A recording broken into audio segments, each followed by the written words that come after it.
আল্লাহ পাকের লাখো কোটি শুকরিয়া যে আল্লাহ পাক রব্বুল আলামিন দয়া করে মেহেরবানি করে আমাদেরকে জুমার নামাজ পড়ার জন্য মসজিদে আসার তৌফিক দান করেছেন। এই জন্য আমরা অন্তরের অন্তঃস্থল থেকে বলি আলহামদুলিল্লাহ। আল্লাহ পাক রব্বুল আলামিন পবিত্র কালামুল্লাহর মধ্যে 114টা সূরা নাজিল করেছে। এর মধ্যে 62 নম্বর সূরা সূরাতুল জুমআ। আমরা যে জুম্মার নামাজ পড়ার জন্য মসজিদে আসছি, এই জুম্মার নামে আল্লাহ তাআলা একটা সূরা দিয়েছে। তাহলে জুমার নামে সূরা কোরআন শরীফে আছে, নিশ্চয়ই এই জুম্মার ফজিলত আছে। এই জন্য আল্লাহ তাআলা গুরুত্বভাবে পবিত্র কালামুল্লাহর মধ্যে একটা সূরা দিয়েছে। শনিবার, রবিবার, সোমবার, মঙ্গলবার, বুধবার, বৃহস্পতিবারের নামে সূরা দেয়, কিন্তু জুম্মার নামে সূরা আছে। এটাই বোঝায় যে জুম্মার গুরুত্ব আল্লাহর কাছে অনেক বেশি। জুমআ এর শাব্দিক অর্থ হচ্ছে জমায়েত হওয়া। জমায়েত হয়ে আমরা যে নামাজ আদায় করি তাকেই জুম্মার নামাজ বলে। তাহলে এই জুম্মার নামাজ ওয়াজিব, কিন্তু জামাতের মধ্যে পড়াটা ফরজ। তো ওয়াজিব হওয়ার জন্য সুস্থ হওয়া দরকার। ওয়াজিব হওয়ার জন্য সুস্থ সবল মস্তিষ্কের পাগল না হওয়া। সেই জুম্মার নামাজ আমরা পড়ার জন্য মসজিদে আসছি, মানুষকে আহ্বান করার জন্য আল্লাহ তাআলা এই সূরাতুল জুমআর 9 নম্বর আয়াতে বলেন, ইয়া আইয়ুহাল্লাযীনা আমানু ইযা নুদিয়া লিস-সালাতি মিন ইয়াউমিল জুমআ ফাসআউ ইলা যিকরিল্লাহি ওয়া যারুল বাই', ذلكم خير لكم إن كنتم تعلمون। আল্লাহু আকবার। আল্লাহ তাআলা কিন্তু এখানে কাফেরদেরকে কিন্তু ডাকেন, হে ঈমানদারগণ, যখন জুম্মার আজান হবে তখন তোমরা বেচা কিনা বন্ধ করো। বন্ধ করে তোমরা রবের দিকে স্মরণের মধ্যে ঢুকে পড়ো। একটু খেয়াল করেন, এখন আপনাদের প্রশ্ন হতে পারে যে অনেক ক্রেতা তো এখানে আছে, অনেকজন তো ক্রয় করার জন্য দোকানে চলে যায়, তা তাদেরকে কেন বলতো না? কেননা আপনি যদি বেচা কিনে যদি বন্ধ করেন, ক্রয় করার কোনো সুযোগ আছে? তার মানে একের মধ্যে সব কিছু আছে। আপনি যখন বেচা কিনা বন্ধ করবেন তখন অটোমেটিকভাবে ক্রেতাও বন্ধ হয়ে যাবে, আর অটোমেটিকভাবে সবাই যখন এই কর্মর থেকে যখন বেরিয়ে হয়ে যখন নিজে একাকিত্ব সময় যখন কাটাবে যে আমার কোনো কাজ নেই, তখন তুমি ফাসআউ ইলা যিকরিল্লাহ, আল্লাহ স্মরণের দিকে ধাবিত হও। যালিকুম খায়রুল লাকুম ইন কুনতুম তা'লামুন। আর তোমরা যদি বোঝো এই জুম্মার নামাজ এটা আমার অনেক উপকার, আমার উপকারে আসবে, আল্লাহ তাআলার ফরজ আদায় করার জন্য আমি ধাবিত হই, আমার লাভ হবে।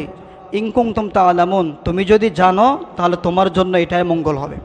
তাহলে আমরা এই আয়াত থেকে বুঝতে পারলাম যখন জুম্মায় আজান হবে তখন আমাদেরকে তড়িঘড়ি করে মসজিদে আসতে হবে। কেননা জুম্মার দিনের নাম এটা মানুষের মুখ থেকে করা নাম, স্বয়ং আল্লাহ পাক রব্বুল আলামিন তার রাসূলকে জানায় দিয়েছে এই জুম্মার গুরুত্ব। তাহলে আমরা সকলেই কিছু না কিছু ইতিহাস জানি। যেমন ইহুদিদের ইবাদতের দিন ছিল শনিবার, কিন্তু মুসলমানের পক্ষে আল্লাহ পাক রব্বুল আলামিন জুম্মার একটা দিন দিলেন। তাহলে জুম্মার দিনের নামকরণ আল্লাহ পাক রব্বুল আলামিন করেছেন। عن أبي هريرة رضي الله تعالى عنه قال قال رسول الله صلى الله عليه وسلم خير يوم طلعت عليه الشمس يوم الجمعة وفيه। আল্লাহ রসুল বলেন, সপ্তাহে 7 দিনের মধ্যে জুম্মার দিন আল্লাহ পাক রব্বুল আলামিনের কাছে উত্তম। তাহলে সপ্তাহে 7 দিন আছে, কয় দিন? এই 7 দিনের থেকে খয়রু ইয়াউমিন তলাআতিশ শামসু ইয়াউমুল জুমআতি ওয়া ফি, সূর্য যতদিন ওঠে এই সূর্য উদিত দিন, এই 7 দিনের মধ্যে সর্বোত্তম দিন জুম্মার দিন। তাহলে এখানে তো শনিবার উত্তম বলে নাই, জুম্মার দিনের নামকরণ করা হয়েছে উত্তম ভাবে। এই উত্তম দিন আমাদেরকে বুঝতে হবে, এই হাদিসটা মাথায় আমরা রাখব। 2 নম্বরে সপ্তাহের শ্রেষ্ঠ দিন হলো জুম্মার দিন। عن أبي هريرة رضي الله تعالى عنه قال قال رسول الله صلى الله عليه وسلم خير يوم طلعت عليه الشمس يوم الجمعة وفيه خلق آدم وفيه أدخل الجنة وفيه أخرج منها ولا تقوم الساعة إلا في يوم الجمعة الله أكبر। এই জুম্মার দিন কেন শ্রেষ্ঠ এই হাদিসটার মধ্যে একটু খেয়াল করলে বোঝা যায়। 1 নম্বরে বলেছে খুলিকা আদম, এই জুম্মার দিনে আদম আলাইহিস সালামকে বানানো হয়েছে। উখরিজা মিনহা, এবং এই জুম্মার দিনে আদম আলাইহিস সালামকে জান্নাত থেকে বের করা হয়েছে। উদখিলাল জান্নাহ, এবং এই জুম্মার দিনে আদম আলাইহিস সালামকে জান্নাতে প্রবেশ করানো হয়েছে। তাহলে একটু চিন্তা করেন এই জুম্মার দিনের কত ফজিলত। ওয়ালা তাকুমুস সাআ, কিয়ামত হবে না ইল্লা ফি ইয়াউমিল জুমআ, তবে জুম্মার দিন ব্যতীত কিয়ামত হবে না। তাহলে জুম্মার দিনেই কিয়ামত হবে।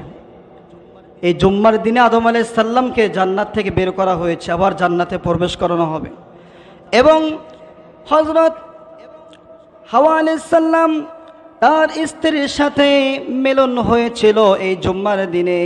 তারা যখন একজন একদিকে ছোটাছুটি করছিল, তখন এই জুম্মার দিনে তাদের দেখা সাক্ষাৎ হয়েছে। এই জুমার দিন এমন একটা দিন, এই জুমার দিনে যদি আপনি দোয়া করেন তাহলে অবশ্যই আল্লাহ তা দোয়া কবুল করবেন। قال رسول الله صلى الله عليه وسلم إن في الجمعة لا يوافقها عبد المسلم لا يسأل الله فيها خير إلا أعطاه إياه। কোনো ব্যক্তি যদি জুম্মার দিনে অন্তর থেকে দোয়া করে তাহলে অবশ্যই আল্লাহ তাআলা দোয়া কবুল করেন। আর এই হাদিসটার অর্থ হচ্ছে যে জুম্মার দিনে আল্লাহ পাক রব্বুল আলামিন বিশেষ এক মুহূর্ত রেখেছে, যে মুহূর্তে আল্লাহ তাআলা তার বান্দাদের দোয়া কবুল করে। এখন কোন সময় দোয়া কবুল করবে নির্দিষ্ট কোনো বলা হয়নি। যেমন শবে কদর রাত্রির গুরুত্ব আছে কি নাই, কিন্তু দোয়া কবুল কোন সময় হবে এরকম কোনো নির্দিষ্ট কোনো সময় বলা হয়নি। এবং শবে কদরে কোন রাত্রে হবে এটাও নির্দিষ্ট করে কোনো বলা হয় নাই। এই জন্যে এই সময়গুলো তো সারাদিন, অর্থাৎ জুম্মার দিন আমরা মনে করি ছুটির দিন।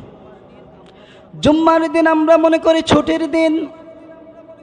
সপ্তাহে 6 দিন আমরা কাজকর্মের মধ্যে ব্যস্ত হয়ে যাই, আর যখন জুম্মার দিন আসে সেদিন আমরা ঘরের মধ্যে বলে রাখি আজকে আমার অফিস নেই, আমাকে 9টা বাজে ডাক দেবে, অথবা 10টা বাজে, অথবা 11টা বাজে।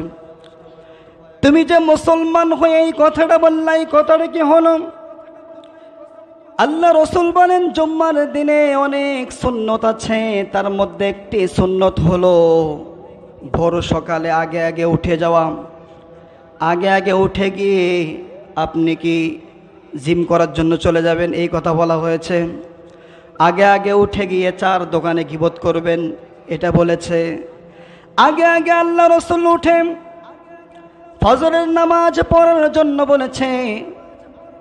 যে ব্যক্তি ঈশা এবং ফজরের নামাজ জামাতে পড়ল, মান সাল্লাল ঈশা জামাআতিন ফাকান্নামা কামা নিসফাল লাইলি ওয়া মান সাল্লাস সুবহা ফি জামাআতিন। কেউ যদি ঈশার নামাজ পড়ে বাসায় গিয়ে ঘুম যায়, ফজরের নামাজ জামাতে পড়ল, আল্লাহ পাক রব্বুল আলামিন পুরা রাত্রে সে ইবাদত বন্দিকে দাঁড় হয়ে করেছে, সেই রকম নফল ইবাদত বন্দিগির সওয়াব দান করে। তাহলে জুম্মার দিন আমরা কি আমল করব? এক নম্বরে ভোর সকালে উঠে যাব, আগে আগে তাহাজ্জুদ নামাজ পড়ার চেষ্টা করব।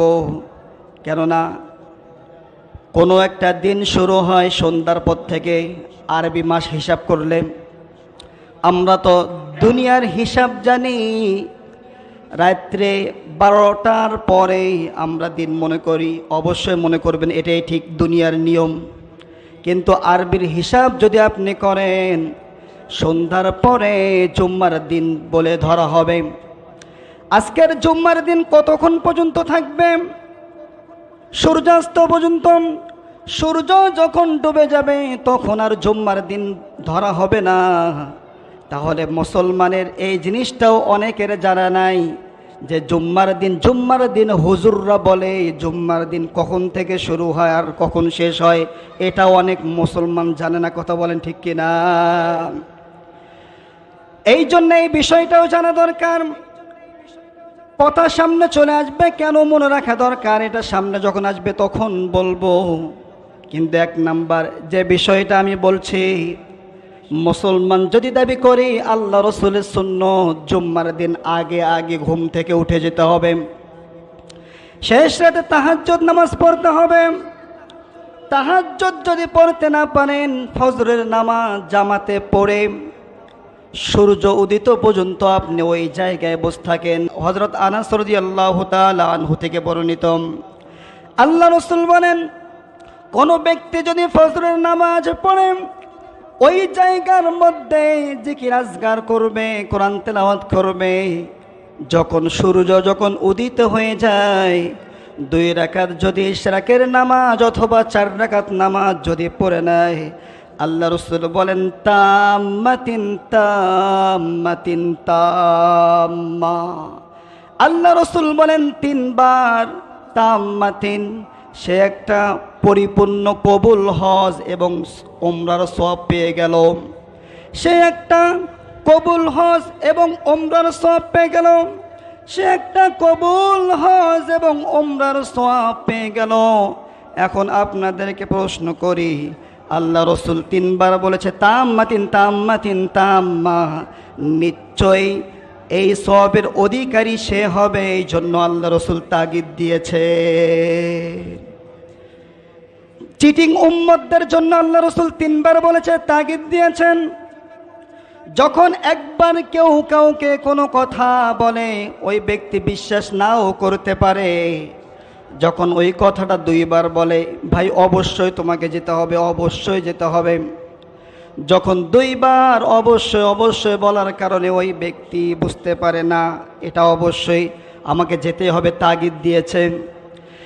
ঠিক তেমনিভাবে যে উম্মতরা চিটিং থাকবে, যে উম্মতদের মুহ মে আসল বগল মে ইট, মুখে অনেক কিছু বলে কিন্তু তাদের অন্তরের সাথে মুখের কোনো মিল নাই, এরকম অহরহ মুসলমান পাবেন। সে দাবি করে মুসলমান, তাকে যদি বলা হয় ভাই আপনি কি মুসলমান ইমানদার, সে বলে অবশ্যই ইমানদার। সে বলবে আমি ইমানদার। আপনি যদি তাকে প্রশ্ন করেন ভাই নামাজ পড়েন তো, সে বলবে নামাজ পড়ি না কিন্তু ইমান মজবুত আছে। আমি শুনেছি অনেকজন বলেন হুজুর আমি স্বপ্নের মধ্যে দেখি আমি জান্নাতে চলে গিয়েছি। আমি বলি ভাই আপনি কি নামাজ পড়েন? সে বলে না। নামাজ না পড়লে ওই ব্যক্তি আবার উত্তর দেয় হুজুর আমি নামাজ পড়তে না পারি কিন্তু আমি এমন কোনো কাজ করি না আল্লাহ নারাজ হয়ে যায়। আরে ভাই আপনি যদি নামাজ না পড়েন সর্বপ্রথম প্রশ্নের উত্তর তো আপনি দিতে পারবেন না, আর সর্বপ্রথম প্রশ্নের উত্তর যদি না পারেন আপনাকে আর কোনো প্রশ্ন করা হবে না, সরাসরি জাহান্নামে যেতে হবে। জান্নাতীরা জান্নাতে চলে যাবেন, জাহান্নামীরা জাহান্নামে চলে যাবেন। জান্নাতীরা জাহান্নামীদেরকে বলবে মা সালাকাকুম ফি সাকর, ও জাহান্নামী ভাইরা তোমাদের কে কিসে জাহান্নামে নিয়ে আসলো, কোন গুনাহ করার কারণে তোমরা জাহান্নামে চলে আসছো? তখন তারা বলবে ক্বালু লাম নাকু মিনাল মুসাল্লিন ওয়া লাম নাকু নুতঈমুল মিসকিন ওয়া কুন্না নুকাযযিবু বিয়াউমিদ্দিন হাত্তা আতানাল ইয়াকিন। তখন তারা বলবে ক্বালু লাম নাকু মিনাল মুসাল্লিন, আমরা নামাজ আদায় করতাম না, এই নামাজ আদায় না করার কারণে আজকে আমাদেরকে জাহান্নামে জ্বলতে হচ্ছে। এই জন্য নামাজ পড়া দরকার আছে কি নাই? আমরা যারা জুম্মার মধ্যে উপস্থিত হয়েছি, অনেকে আমরা ফজরের নামাজ পড়ি নাই, কিন্তু জুম্মার জন্য চলে আসছি। ফজরের নামাজ এক নামাজ না পড়ে আর এক নামাজ আপনি পড়তে আসছেন, তাহলে ওই ব্যক্তির মতো হয়ে গেল। নিচতলার ভিত্তি ঠিক না করে সে 2 তলা তুলতে চায়, তাহলে বিল্ডিং কি টিকবে? ঠিক তেমনইভাবে ফজরের নামাজের গুরুত্ব আল্লাহ রসুল বলেছে মান সাল্লাল বারদাইন, যে ব্যক্তি 2 শীতল নামাজকে ঠিক রাখবে, মান সাল্লাল বারদাইন দাখালাল জান্নাহ, সে জান্নাতে প্রবেশ করবে। এখানে 2 শীতল নামাজ বলতে বোঝানো হয়েছে 1 ফজরের নামাজ, 2 নাম্বার আসরের নামাজ। তাহলে এই 2 ওয়াক্ত কেউ যদি পড়তে পারে, আল্লাহ পাক রব্বুল আলামিন 3 ওয়াক্ত তার জন্য সহজ করে দেবে। এই জন্য ফজরের নামাজে মুসল্লি যারা উপস্থিত হয় তাদের বিষয়ে ইমানি সাক্ষী দেওয়া যায়, ইন্নামা ইয়ামুরু মাসাজিদাল্লাহি মান আমানা বিল্লাহি ওয়াল ইয়াউমিল আখির। যারা ফজর এবং আসরের নামাজের মধ্যে মসজিদে গমন করে ইবাদত বন্দেগী করে, তাদের বিষয়ে তোমরা ইমানি সাক্ষী দাও যে তারা ঈমানদার। এই জন্য ফজরের নামাজ যদি কারো যদি মিস হয়ে যায়, সামনে থেকে আমরা ইরাদা করব জুম্মার দিন 1 নাম্বার সুন্নত হচ্ছে আল্লাহ রসুল যে ফজরের নামাজটা জামাতের সাথে পড়া। প্রত্যেক দিন তো পড়বেন, এবং এই জুম্মার দিন গুরুত্ব, এই জন্য আমরা ফজরের নামাজ জামাতের সাথে মিস করতে চাই না। এই জুম্মার দিনের কিছু আমলের মধ্যে একটা আমল পড়েন সূরাতুল কাহাফ পড়া। এই সূরাতুল কাহাফ 15 নাম্বার পারার 12 নাম্বার পৃষ্ঠায় এই সূরাটা আছে। এখন এই সূরাটা 11 পৃষ্ঠার একটা সূরা, 11 পৃষ্ঠার একটা সূরা। এই সূরাটা অনেকের পড়তে অনেক সময় লাগতে পারে, আধা ঘন্টা লাগতে পারে, 20 মিনিটও লাগতে পারে, 1 ঘন্টাও লাগতে পারে। এটা হচ্ছে পড়ার ওপর বেসিস করে। এই সূরাটা যদি আপনি জুম্মার দিনে যদি পড়তে পারেন, 1 জুম্মা থেকে আর 1 জুম্মা পর্যন্ত যত সগীরা গুনাহ হবে আল্লাহ তাআলা সমস্ত সগীরা গুনাহ আল্লাহ তাআলা মাফ করে দেবে। এবং এই সূরাটা পড়ার কারণে 1 সপ্তাহ থেকে আর 1 সপ্তাহ পর্যন্ত আপনার অন্তরের মধ্যে ঈমানের নূর থাকবে, ভালো কাজ ভালো লাগবে, খারাপ কাজ ঘৃণা চলে আসবে, ভালো কাজ করতে মনটা আনন্দিত হবে। আপনি নামাজে পড়ে যদি শান্তি না পান, আপনি যদি কোরআন তেলাওয়াত করে যদি শান্তি না পান, বুঝতে হবে আমার ঈমানের মধ্যে ত্রুটি আছে। আপনি যখন নামাজ পড়ে আপনার মনে হবে আমি আল্লাহ তাআলার বিধানটা মানলাম, কোরআন তেলাওয়াত করলাম, এর মতো পৃথিবীতে আর কোনো কিতাব নেই। কোরআন তেলাওয়াত করলে আমার ভালো লাগে, কোরআন তেলাওয়াত শুনলে আমার ভালো লাগে। এই ভালো কাজগুলো যদি অন্তরের মধ্যে যদি ভালো যদি না লাগে, তাহলে বুঝতে হবে আমার ঈমানের মধ্যে ত্রুটি আছে। এই জন্য জুম্মার দিন যে আমলটা আমরা করব সবাই মনে রাখার চেষ্টা করব, সূরাতুল কাহাফ পড়ব। কোন সূরা? সূরাতুল কাহাফ পুরাটা যদি পড়ি ফজিলতটা আমরা পাব। আর যদি কেউ যদি সূরাতুল কাহাফের 1 থেকে 10টি আয়াত পর্যন্ত প্রত্যেক দিন তেলাওয়াত করে, আল্লাহ পাক রব্বুল আলামিন দাজ্জালের ফিতনা থেকে আল্লাহ তাকে হেফাজত করবে ইনশাআল্লাহ। এই সূরাতুল কাহাফ আমরা পড়ার চেষ্টা করব জুম্মার দিন। তাহলে 1 নাম্বার বলেছিলাম, জুম্মার দিনে আগে আগে ঘুম থেকে উঠে ফজরের নামাজ পড়ে আমরা ওই জায়গায় বসে জিকির আজগার করব এবং ইশরাকের নামাজ পড়ব। 2 নাম্বার বললাম সূরাতুল কাহাফ পড়ব। এখন সূরাতুল কাহাফ কখন থেকে পড়া শুরু করব? বৃহস্পতিবারে সূর্যাস্তের পরে সন্ধ্যার পর থেকে আমরা যে কোনো সময়, জুম্মার দিন শেষ হওয়া পর্যন্ত আমরা যে কোনো সময় আমরা সূরাটা পড়ে যদি নিতে পারি, তাহলে আল্লাহ পাক রব্বুল আলামিন আমাদেরকে ফজিলত দান করবে। তাহলে বৃহস্পতিবার মাগরিবের পর থেকে জুম্মার দিন মাগরিব পর্যন্ত আমরা যে কোনো সময় এই সূরাটা তেলাওয়াত করে নেব। এটা জুম্মার আমল। কিসের আমল? প্রত্যেক দিন আমরা যদি নাও পড়তে পারি, সবসময় কোরআন তেলাওয়াত করব। কেননা কোরআন তেলাওয়াত করলে অন্তরের মধ্যে আপনার গুনাহকে ক্লিন করে দেবে কে? কোরআন তেলাওয়াত করা আফজালুল ইবাদা, এটা একটা ইবাদত। প্রত্যেক দিন আমরা ফজরের নামাজ যদি পড়ি সূরা ইয়াসিনটা পড়ার চেষ্টা করব। জোহরের নামাজ যদি পড়ি সূরা রহমান, সূরা ফাতাহনা পড়ার চেষ্টা করব। আসর নামাজের পরে সূরা নাবা, মাগরিবের পরে সূরা ওয়াকিয়া, ইশার পরে সূরা মুলুক। প্রত্যেকটা নামাজের পরে আমল আছে কি নাই? আমরা আমলগুলো করার চেষ্টা করব। তাহলে আমরা এই আমলগুলো যদি করতে পারি, আল্লাহ পাক রব্বুল আলামিন এর প্রতিদান দুনিয়াতেও রেখেছে, পরকালেও রেখেছে ইনশাআল্লাহ। তাহলে যে কথাটা বলতে চাচ্ছিলাম যে জুম্মার আলোচনা হচ্ছে যে ইয়া আইয়ুহাল্লাযীনা আমানু ইযা নুদিয়া লিস-সালাতি ইয়াউমিল জুমআতি ফাসআউ ইলা যিকরিল্লাহি ওয়া যারুল বাই'। যখন মসজিদে যখন জুম্মার আজান হবে তখন তোমরা দুনিয়াবি সমস্ত কাজ থেকে ফারেক হয়ে কোথায় চলে আসো? মসজিদে আসো। এখন অনেকের প্রশ্ন হতে পারে যে জুম্মার নামাজটা কখন থেকে আল্লাহ তাআলা ফরজ করেছে? এই জুম্মার নামাজ আগে ছিল না। এই জুম্মার নামাজের সম্পর্কে অনেক ইখতিলাফ আছে, কিন্তু প্রসিদ্ধ বর্ণনায় 2টা বর্ণনা আপনাদের সামনে পেশ করব। 1 নাম্বার হল, প্রথম হিজরিতে আল্লাহ রসুল যখন মক্কা থেকে মদিনার পথে যখন চলে আসছে, সেই পথের মধ্যে কুবা নামক এক জায়গায় আল্লাহ রসুল সেই মসজিদে 14 দিন অবস্থান করলেন। কয়দিন? 14 দিন অবস্থান করলেন। ওই মসজিদের নাম হলো কুবা।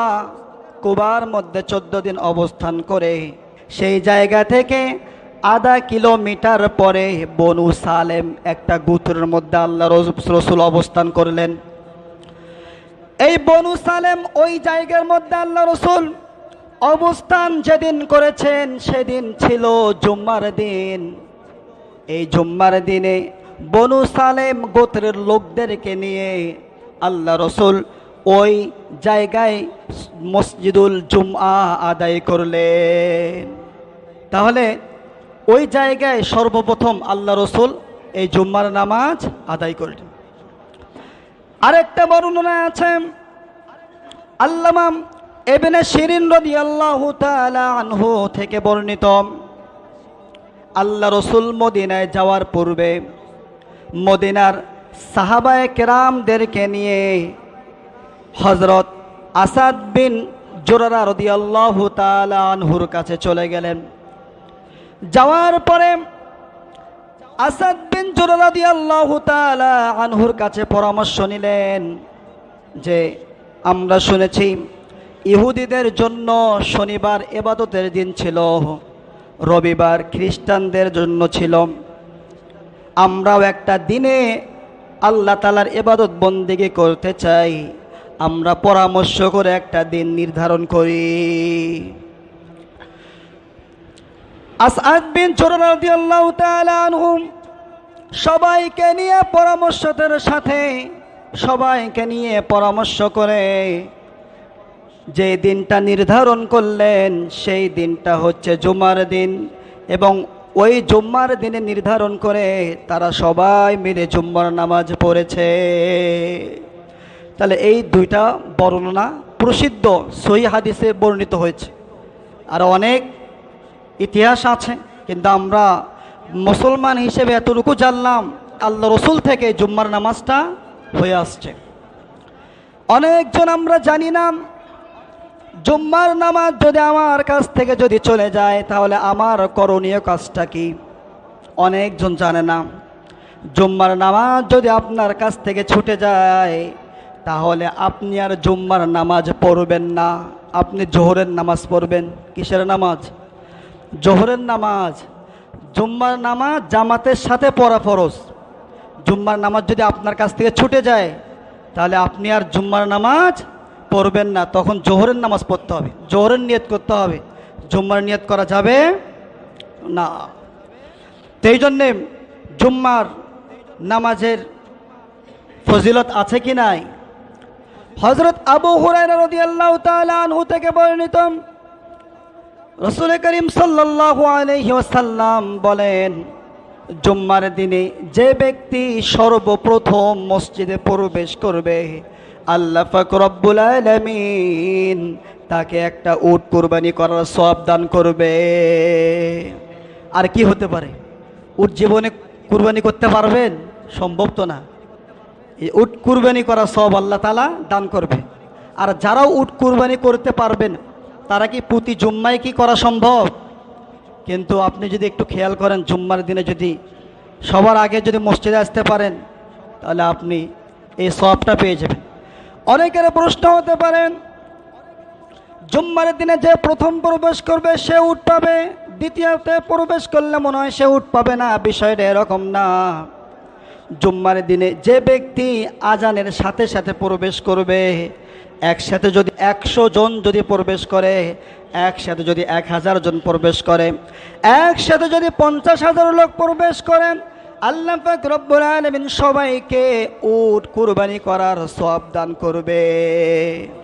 কিন্তু আমরা কি করি, কখন হুজুর আলোচনা শেষ করবে, যখন খুতবা শুরু হবে তখন আমরা চলে আসি। এটা ঠিক না। দ্বিতীয়তে যে মসজিদে প্রবেশ করবেন আল্লাহ পাক রব্বুল আলামিন তাদেরকে গরু কুরবানি করার সওয়াব দান করবে।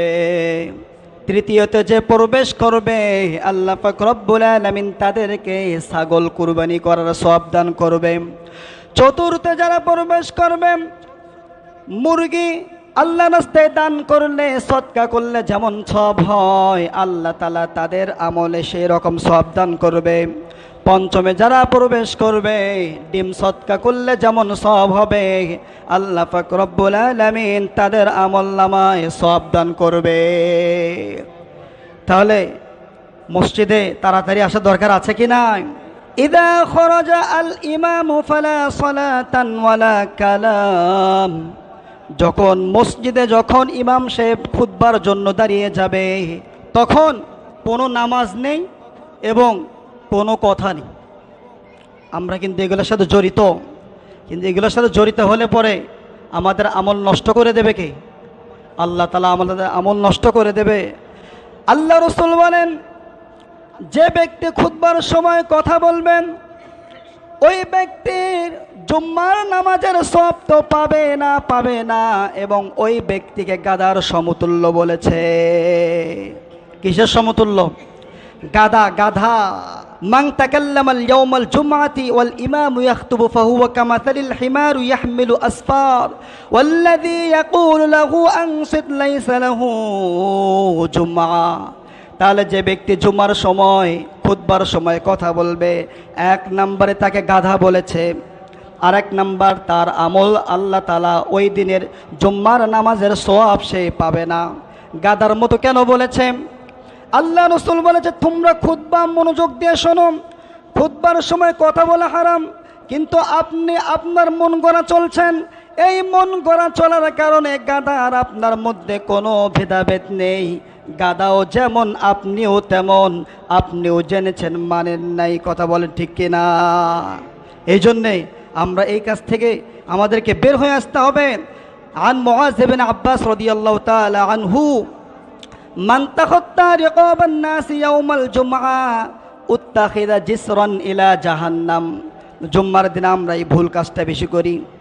জুম্মার দিনে আসবো পেছনে খুতবার সময়, কিন্তু সবাইকে ডিঙ্গিয়ে আমরা সামনের কাতারে চলে আসি। আমরা যদি এই কাজ করি, উত্তাখিরা জিসরান ইলা জাহান্নাম, সে মসজিদের সামনে কাতারে আসে নাই, সে যেন জাহান্নামের দিকে ধাবিত হলো। তাহলে এই হাদিসে দুইটা কথা বলেছে। এক নম্বরে সে জাহান্নামের দিকে ধাবিত হলো, আর দুই নম্বর হচ্ছে কালকে কিয়ামতের দিন পুল সিরাতের পুল তাকে দিয়ে বানানো হবে। নাউজুবিল্লাহ বলবেন না। আল্লাহ রসুল খুতবা দেওয়ার সময় এক সাহাবী সামনে আসতে চায়, আল্লাহ রসুল খুতবা বন্ধ করে বললেন, তুমি ওখানে বসো। সুবহানাল্লাহ বলবেন না। তাহলে এই মসজিদের পরিবেশ যদি কেউ আমরা পেছনে আসি, আমরা সামনের কাতারে বসার চেষ্টা করব না। আর একটা গুরুত্বপূর্ণ বিষয়, জুম্মার দিন আমরা যখন মসজিদে ঢুকব, তাহিয়াতুল জুম্মা অর্থাৎ দুহুলুল জুম্মা 2 রাকাত নামাজ আছে। মসজিদে ঢুকলেই আমরা পড়ার চেষ্টা করব ইনশাআল্লাহ। অনেক কথাই বললাম, সব কথা তো মনে রাখতে পারবেন না। শেষে একটা কথা মনে রাখেন, as-salatul khams wal jum'ata ila al jum'ati wa ramadana ila ramadani mukaffirat ma bainahunna idha jatunibatil kabair। আল্লাহ রাসূল বলেন, এক জুম্মা থেকে আরেক জুম্মা পর্যন্ত, ওয়াল জুমআতা ইলাল জুমআতি ওয়া রমাদানা ইলাল রমাদানি, এক রমজান থেকে আরেক রমজান, মুকাফফিরাত, তোমরা রক্ষা পাবে, মা বাইনাহুন্না, এর মাঝে যত সময় অতিবাহিত হয়েছে। কিন্তু শর্ত হচ্ছে ইদা জাতুনিবাতিল কাবাইর, যদি তোমরা বড় গুনাহ থেকে বেঁচে থাকো। তাহলে এক জুম্মা থেকে আরেক জুম্মা, এক রমজান থেকে আরেক রমজান, তোমরা যত গুনাহ করো সব গুনাহ আল্লাহ তাআলা মাফ করবে। কিন্তু শর্ত হচ্ছে কি, ইদা জাতুনিবাতিল কাবাইর, তোমরা যদি গুনাহ থেকে বেঁচে থাকো। কি থাকো? গুনাহ থেকে বেঁচে থাকলে তো এমনিই লোকটা নিরপরাধ, লোকটা অপরাধী বলার কোনো সুযোগ আছে? এই জন্য অনেক গুনাহ হয়ে যায়। আপনি বেঁচে থাকলে অনেক গুনাহ হয় কি হয় না? আপনি প্রত্যেক দিন 5 ওয়াক্ত নামাজ পড়েন, অনেক সময় ঘুম থেকে উঠতে ফজরের সময় উঠতে পারেন না। এটা শয়তানের ধোকায় একটা ছোটোখাটো ভুল হয়েছে। কিন্তু আপনাকে যে চেষ্টাটা দেওয়া দরকার ছিল যে ফজরের নামাজটা আমি জামাতে অবশ্যই পড়ব, সেই চেষ্টাটা আপনি করেন নাই। তা যে রকম চেষ্টা করা দরকার ছিল সেই রকম করতে পারেন না, ওখানে একটা ত্রুটি থেকে গিয়েছে কি যায় নাই। এই জন্যে কেউ যদি 5 ওয়াক্ত নামাজ পড়তে চায়, আল্লাহর ওলি হতে চায়, এর মধ্যে অনেক ভুলভ্রান্তি হয়ে যায়। এই ভুলভ্রান্তিগুলো আল্লাহ তাআলা তখন মাফ করে দেবে, সুবহানাল্লাহ, যদি আমরা বড় গুনাহ থেকে বেঁচে থাকি। আর একটা গুরুত্বপূর্ণ বিষয়, আমরা নামাজ পড়তে আসি, আমরা নামাজ পড়তে এসে বিশেষ করে আমরা কাতার সোজা করি না। সাউ সুফুফাকুম ফা ইন্না তাসওয়াতিস সুফুফি ইকামাতিস সালাহ, যখন তোমরা নামাজ পড়তে আসবেন, এই কাতার সোজা করাটা ইকামাতিস সালাহ, এটাও একটা নামাজের অংশ। সুবহানাল্লাহ বলবেন না। আপনার কাতার সোজা না হলে নামাজ হবে? নামাজ হবে না। আমরা যখন নামাজে দাঁড়াবো বিশেষ করে কাতারগুলো সোজা করে নেওয়ার চেষ্টা করব। আল্লাহ রাসূল বলেন, ইবাদাতুল্লাহি লা তুসাউবুন্না সুফুফাকুম আও লা ইউখালিফান্নাল্লাহু বাইনা উজুহিকুম, তোমরা যদি নামাজ পড়তে এসে যদি কাতারগুলো যদি সোজা না করো, তাহলে তোমাদের অন্তরগুলো আল্লাহ তাআলা বাঁকা করে দেবে। তখন ইসলামের কথাগুলো আর ভালো লাগবে না, সবসময় মারামারি কাটাকাটি ওই দিকে আপনার মন চাইবে। কোরআন তেলাওয়াত করতে ভালো লাগবে না, জিকির আজকার করতে ভালো লাগবে না, এবং যারা কোরআনের কথাগুলো বলবে তাদেরকেও খারাপ লাগবে, তাদের কথাগুলোও খারাপ লাগবে, এমনকি সুযোগ পেলে তাদের ওপর আক্রমণ করবে। কথা বলেন ঠিক কিনা? বসেন বসেন, দাঁড়ান, একটা কথা আছে, কারো যদি টাকা হারিয়ে থাকে 1000-এর ওপরে, আর আমি যদি সঠিক টাকার পরিমাণটা আমি যদি বলে দিই, ভেজাল লাগবে, কয়েকজন আসতে পারে। টাকাটা আমি পেয়েছি, মসজিদের আশপাশে পেয়েছি। যদি কারো টাকাটা যদি হারিয়ে থাকে, তাহলে টাকাটা আমার কাছ থেকে নিয়ে যাবেন, আপনার ইনশাল্লাহ নামাজ পড়তে নিয়ে যাবেন, ঠিক আছে? যার টাকা আমার কাছ থেকে নিয়ে যাবেন।